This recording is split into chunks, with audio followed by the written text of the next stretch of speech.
How to make new account in Instagram. If you want to make a new account in Instagram, it is very simple to do so. All you have to do is just make sure to launch the Instagram app.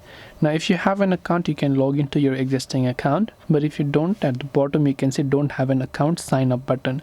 So just tap on the sign up option that you'll be able to find there, and all you have to do here is just simply create your username. So just choose a username that you want to use for your Instagram account, and this is the username that people will be able to find you by.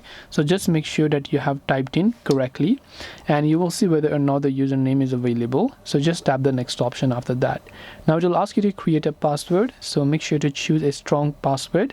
And also, just after done this, your Instagram account will be created, but an additional step I would recommend is that you add a phone number or a email address to your account so that it will be easy for verification in case of any emergency issues like forgetting your password you might have later on.